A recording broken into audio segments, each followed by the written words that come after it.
DJ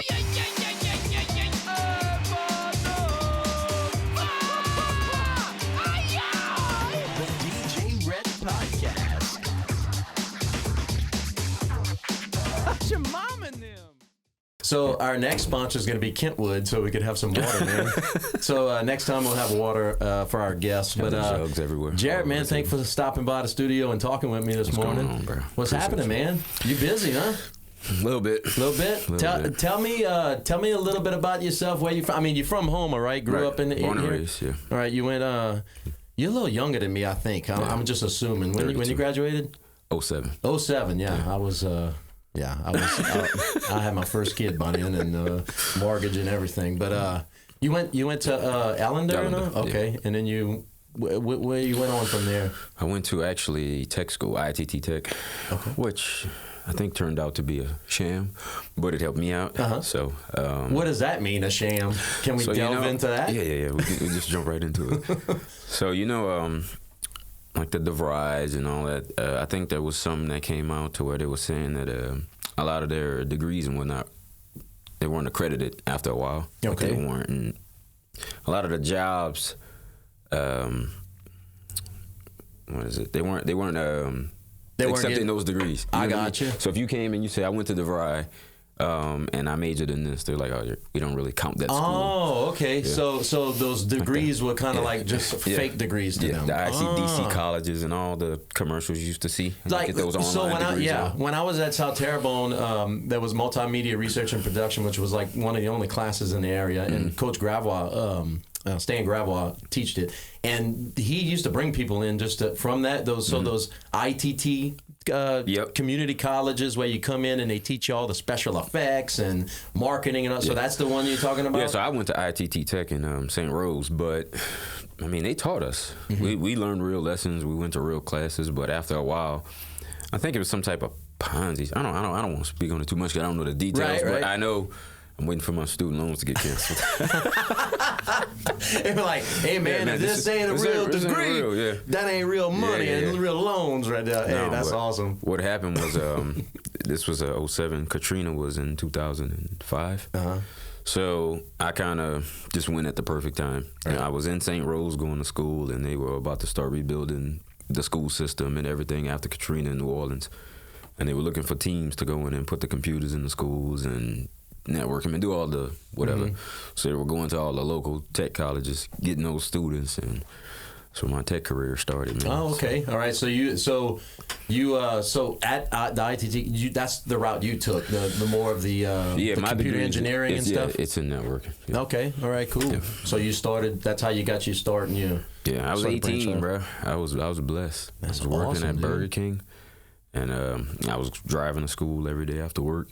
And then the opportunity came up, got that job, and I guess that's why I'm here now. Yeah, man. No, that's awesome. But the reason why I wanted you to come on is because I'm so intrigued. Like you, I look at you, and you kind of like me. You kind of spread yourself out. You don't kind of put yourself in one basket, you know. And you're kind of looking at different business opportunities. But you've been I don't know if you still own all the businesses that are still around that you've kind of went into, but let's kind of walk through it. When we met a couple of years ago, you started doing the IT work for pipeline construction and maintenance where we worked that together. Yeah. And you and I kind of seen each other in the hallways passing by, cracking jokes and everything. Yeah. But you also had this little thing that we kind of teamed up with our kid energy department. And we were trying to get some kids into where you teach these little kind of computer workshop classes. Yeah, pretty much. Tell me a little bit about, is it unapologetic? I can't even say it, bro. You're going to make me screw it up. Man. Unapologetically intelligent. You got it. What? You got it. Try to say that 5 times real fast. Try to say it twice. Try to say it once. No, but tell me about that. So it's basically geared towards not exclusive, but underserved and under-resourced communities. Okay. I feel like tech, it took me, or it's taken me places that, I don't know where I'm gonna go, but I'm on the right track. I'm doing something right. So there's not a lot of opportunities in the neighborhoods that I would say I grew up in or around with my friends. Not to say there's not a lot. A lot of you can see a lot of what's going on out in the public and whatnot. I know. So a lot of times the stuff that we know, our focus is very small, and we only think it could be, you got to be an entertainer or a rapper, or you just got to do sports. You know what I mean? That's your only avenue. So I enjoy technology, so that's why I got into it. But I see all the opportunities. I mean, most of the richest guy in the world is from tech, right? Right. So there's opportunity there. Exactly. It's only growing. Exactly. So I feel like if me and whoever else is in this lane, or whoever else just wants to help out, can bring this back and give those opportunities and resources, I think it can make a big change. So, something that I love to do. Most kids these days are just, they're growing up inside of tech, so that's their life anyways. Right. I mean, they got an iPad in front of them 24/7. Why not teach them some pretty much? goodness? Yeah. And that's my biggest thing. Just all of these things are tools. As long as you're using it the right way, these microphones, cameras, everything. Right. I walked around with a camera for a whole year and was getting crap out of it because I didn't know how to use it until I sat down and practiced and got with you guys and just learned it. You know what I mean? And now I got another skill set now, so I can go and shoot. Or I get all the footage at the restaurant and all these other business ventures that we do, and we put out our own content. Right. Because I learned how to use the tool. So, Exactly. And that's the core of the camp. Just the importance of it. I mean, it's not about exactly what you're doing per se. The genre is just, do you have a foundation? You got somewhere to start. Yeah. Can you build? Exactly. And I mean, that's basically what it is. And you and I talked over the last couple of years about trying to collaborate, put some camps together, and doing stuff like that. And I think it's really positive because, like you said, you don't have to be. I get kids that come up to me and they're like, I want to be a YouTuber like you. And I'm like, I'm not a YouTuber, and we're content creators. Yeah. We have our own little bag and our own little stitch or whatever you want to call it.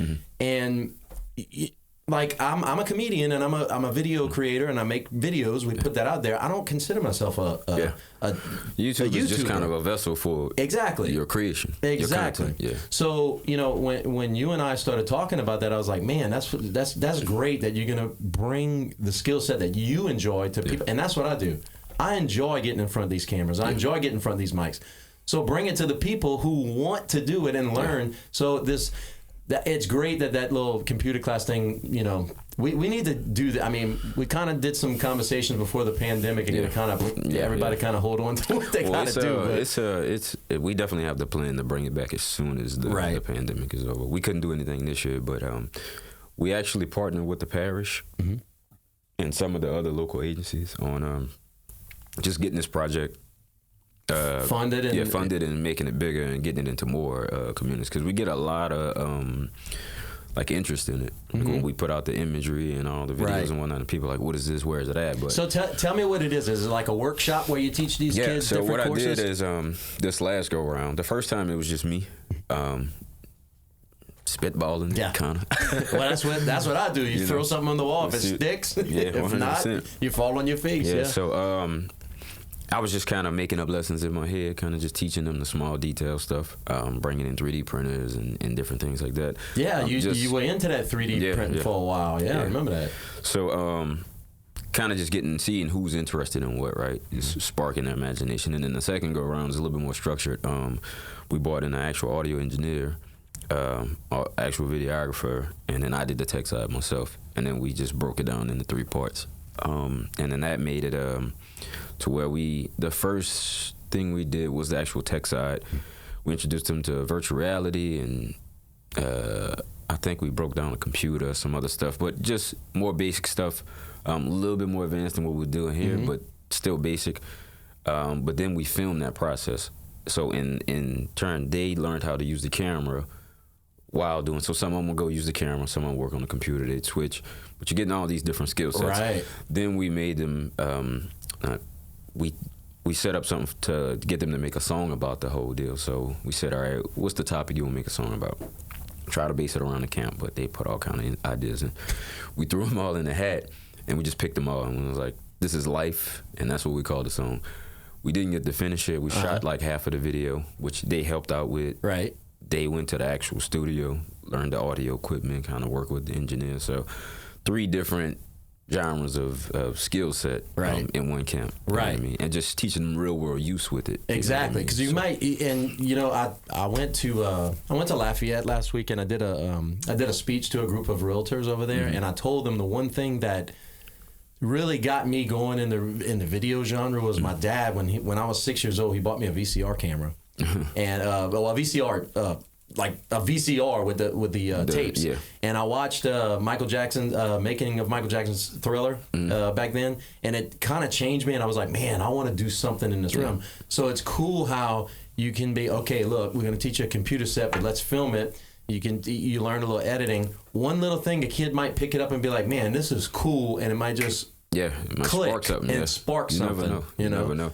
And it's all about exposure, bro. Like, if you don't see anything, you don't know anything. If you don't get out, if you're not exposed to it, you don't know that's possible. So, exactly. And that's basically what we're bringing. So we just, where I'm from is you kind of just see the same things over and over. Well, I mean, it used to be that way.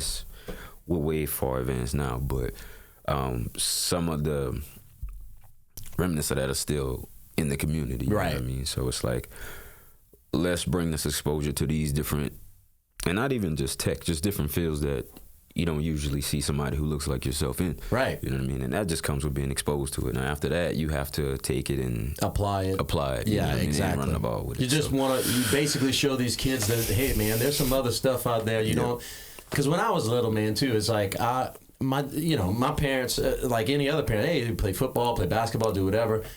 And I did that, but I was never really interested in that. Yeah. I was interested in cameras. I was interested in writing. I was interested in that stuff. And you don't see too many things around here, and I love how you bringing that to the forefront. And that's not even that's just a down south thing. Right. We're just behind on a lot of stuff that that you're exposed to in other places. Exactly. So, I mean, we're just deep in the south, so kind of stuck in our ways, and whatever worked back then should still work now. Exactly. So you when you were doing that little camp thing, and then you kind of.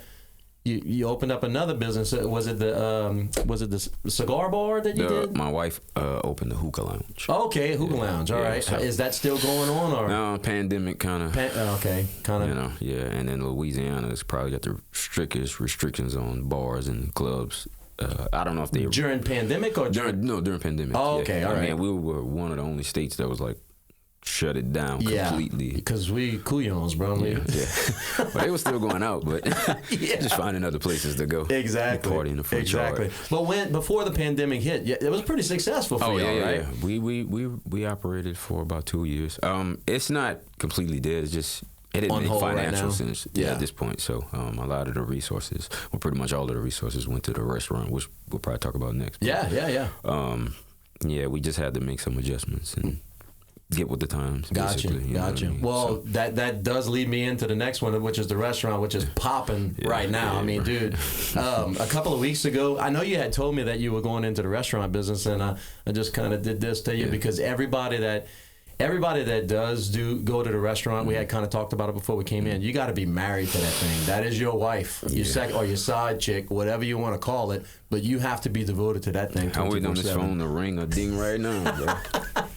But it's Monday, so you get to come in and enjoy this podcast right here. Y'all closed today. I'll be over there right after. Yeah, but in the restaurant business, you might be closed one day, but you're still working. Yeah, you're still working. You're still working through it. So the name of it is go ahead and you explain it. Quizine Quarters. Quizine Quarters. It's the old. Was it Sweet Pea? It was old Sweet Olive. Sweet Olive. Okay, Sweet Olive, and it was the Vintage Cafe at one point or summertime. So man. Actually, we met the cook. Me and my guy that was just helping us out with the lounge. We went there and we were kind of letting people just come in and cook because we didn't have liquor license, so they would come with their catering licenses, cook their food, and then sell it. We wouldn't make anything off it, but we just wanted people to come in and say, hey, we got the drinks, we got the food type situation, right? So this guy came in and cooked. Most people that were coming, they weren't consistent. So it was on some, either they didn't have enough food or the food wasn't coming out in time or the prices were too high. Whatever the case was, it was just always something, man. And people always associated that with the lounge. Like, this is y'all's food. When it wasn't, but we still get to look for it. So this one guy, KJ, came in and though he was rolling from the jump, like the food was good. It was always high. It was always fresh. everybody enjoyed it. People actually started coming more. And then he started to just constantly be there. I'm sorry about that. No, he started to constantly be there because he had the good product. Right. So we kind of just started talking and getting to know each other. And he was saying how he had tried it once before, and something happened. And he's an amputee, so Right. he ended up falling sick. He had some partners. I'm not sure of the situation, but he ended up falling sick. Went through some stuff with his foot. I think it's called osteomyelitis. It's a big word, so might have messed that one up. Osteocassatus, something like that. Just chop it off, huh? Yeah, but yeah. Unfortunately, he had to. so he's amputated. Yeah. I think right below the knee. Right. I believe. And he's the guy in the wheelchair every time in the corner. Is that the guy? No, he doesn't have a wheelchair. He's got a prosthetic. Prosthetic. Oh, okay, but he's sitting down though. Is he in front of that laptop all the time? No. That's not him. Okay, I'm mistaken. Another guy. Okay, all right. No, this dude, he can run with this prosthetic. What? That's how much he moves, man. But, so just talking to him about his story and whatnot, and we kind of saw the opportunity. He was kind of hinting at it. My partner kind of hinted at it a little bit, like, "Hey, man, this might be something to test out." Right. The lounge business in our area got a little dangerous, just with stuff going on in the area and the stuff that comes with owning a place associated with alcohol. Yeah, alcohol and big egos and so T-9Nas and no, you don't want to have none of that. You know that. So we kind of all just sat down and came up with a plan and say, hey, we want to give it a shot. And then we put it together, man. I think we kind of did all the business paperwork last year around January. The pandemic hit. We signed our lease in, I think, March or April or something. And we just had this, like the middle of the pandemic. Yeah, man. Restaurants can't really open, right? To go only, and that's what happened to us. We opened up Stellar Media like in November of 2020, and then smack. How you gonna do that? Smack. But no, I get it. So, especially it was. You guys were in the restaurant business. Did y'all do anything for the pandemic to maybe help y'all, neighborhoods or stuff like that? Yeah, so what we were doing in the meantime, while we were kind of just getting all our ducks in a row, getting ready for everything to open back up, actually in this building, downstairs, cooked for the hospital. I think we fed over like 500 people or something. He also did... I think it was something for the kids. I think over like 120, 130 something kids one day when they were kind of just, they weren't going to school or they were doing homeschool, but they didn't have the lunches and all. So we kind of pitched in for that. We did a lot of community outreach. Though, yeah, I remember that. Leading up to, opening up. We just had to stay busy. And you know what? People remember that. Yeah. I mean, y'all could have easily, and everybody could easily said, you know what, pack up, whatever, and I'm going to wait to see what happens. Yeah. But the people that actually go out and support people in times of need, they remember that, and it comes back tenfold. Because look, I went Saturday. I went to Lowe's, and when I passed by Enterprise right there, when I came, I was like, God, dog, dude, y'all were freaking slammed in there, man. So, they be out to the street sometimes. Yeah, man, cars. That's awesome, man. It's I a love blessing seeing for that. sure, though. It's a blessing. Yeah. We just got a good vibe and a good energy over there. The food sells itself. Yeah. That guy could cook a sock. Dude, the last time I went, I got the hamburger. I forgot what it was called, but my wife got... Cheddar Smash. Cheddar Smash, that's what it was. My wife got the, was it the Mac Daddy? The Mac Daddy. Oh, dude, look, y'all got to go try this. This is like, it's macaroni and cheese, and then they got like just fried chicken tenders right on top of it. And you just kind of eat the mac. Oh, my God. Yeah, it's very unique, man. And it is. That's one of the biggest things. I think why we're getting so much interest is because we put like a lot of attention to detail in our meal. Right. So there's a story pretty much behind almost every dish. Tell us a story. Well, with the Mac Daddy, right? So most randomest thing. We're sitting in there and we're closed on Sundays and Mondays. Sundays brunches will be open soon. So it's like a Tuesday. We just starting out a couple weeks in, and KJ comes out of the kitchen. And he's like, "Hey man, I got a fat boy idea." Like, what? So I got a fat boy idea. I'm like, all right, shoot. He's like, I'm gonna do something called a Mac Daddy. Like, what's that? Like chicken tenders and macaroni and cheese. So my other partner's like, man, that's a kid's meal. Yeah. Like, he was like, no. I'm like, all right, go make it. And he went in the kitchen. Come out like 5-10 minutes later. Put it on the table. Everybody tried it. put it on the menu the next day. It's been slinging like hotcakes ever since, bro. Dude, it's so crazy. Oh my God, it's so good, it's man. insane, man. Who would have thought that, you know? And he just like, he's like a mad scientist with food, bro. He just goes in there. He's like, I want to try this, and this, and he doesn't even eat half of his own food. Well, that's what you got to have as a chef. Yeah. You have if they're involved in it and they're kind of innovative and trying to go for it. Oh man, yeah. You know that's what you need in that. So yeah, and then my other partner, Chris, he's the marketing guy. So he comes up with all the visuals. So he'll say, hey, look, hey, I know you want to make this, but I think you should have it look like this. Right. And because it's going to look good for pictures. Like Presentation-wise. So he's making it and making the flavor of what it is. And then he's like, package it like this. Right. And then I'll just go in and put some video on it, bro, and we just put it out. On music and put it out and come eat. We try to operate like a franchise. I mean, that's our goal. But we still have like mom and pop energy. Yeah. So no, I love it, man. I mean, you walk in, you seated, you know, it's a great place, man. It's and like I said, we went right when they started relaxing some of the pandemic things, so they didn't have a lot of people in there. But like I said, I passed Saturday, and you ain't got to worry about that. We got 45-minute wait times now, bro. Yeah, that's what I'm talking about. You're gonna have to get that here's the little buzzer. Look, I got them on the way, man. I got them coming. You got the buzzers coming? I got the buzzers. This dude's acting like freaking Outback over here. Yeah, I got the buzzers, man. We got the headsets. We're trying to compete with the top competitors, though, man. Well, look, I mean, and you're in the right location, man, because people from home love to eat, man. Yeah. And I mean, every restaurant we go to, man, and I don't know what happened on Saturday, but Martin Luther King Boulevard was slam packed. It was lit up, I mean, bro. Chick-fil-A was like, it looked like Disneyland. You know, I mean, it was crazy. Yeah, out in the street too. Yeah, so I mean, you got a nice little area right there. It's kind of like out the way, but you know, not in all that craziness. Yeah. We're just right off the path, but close enough to it to where we could make some noise. Exactly. So exactly. It's been a blessing, man. It's beating me up big time. Well, I mean, hey, you want you. I mean, that's easy. success, though, right? Yeah. I mean, if it was easy, everybody have a restaurant. Everybody have one. True. It's true.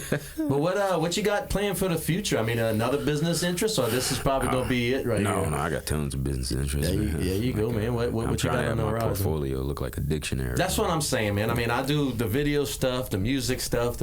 You know, I work for PCM. You know, I try to diversify myself as much as possible because a pandemic, man, you can't rely on one source of income. You just cannot do that, man. Well, I'm still officially with PCM. It's just my time has to be at the restaurant to get that foundation and get it rolling or whatever. But I learned a lot from Mike, man. Yeah. So, I still tap in with him and talk to him, try to pick his brain. And look, I used to think he was crazy. He'd be over there on a Saturday night, and I'm like, man, just go home, bro. Yeah. And now that's me. You know, Sundays worried about it. You have to, man. You have to, and that's like me too, man. I mean, I was up till 1 o'clock last night just trying to think of the next video. Yeah. If you're not that way, you're not going to be successful, man. And you know what? I don't know about you, but the more times I fail, the more. Oh no! You gotta be fearless. Man. Yeah.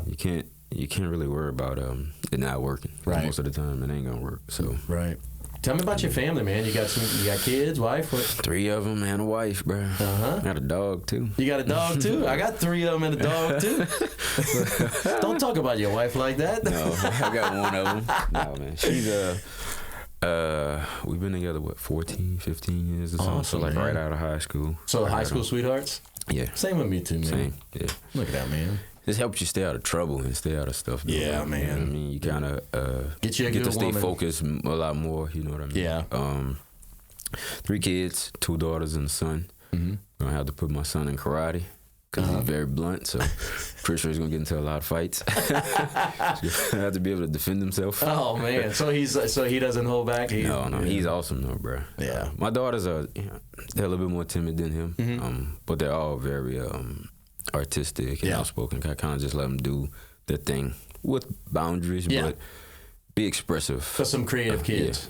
Yeah, man, that's awesome. Yeah, man.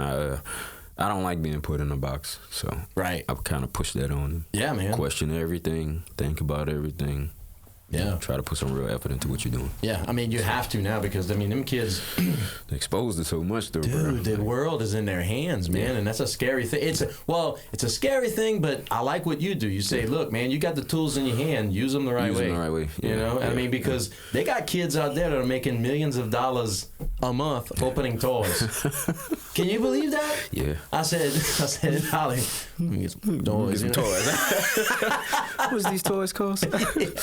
So, yeah, it's crazy, man. But yeah, those kids, if you do teach them the right tools, which you are doing, you know, financially, tech-wise, you know, creative-wise. Yeah. I mean, you can open up a whole nother world for, you know, and especially what you're doing. You mentioned earlier, you're giving the opportunities to some of the kids that may not have these opportunities, you know, and I applaud you for that. So I really Appreciate you, bro. I really enjoy watching you grow and seeing everything you're doing. So No, man, I'm happy for y'all too, bro. I'd be dying laughing at them videos.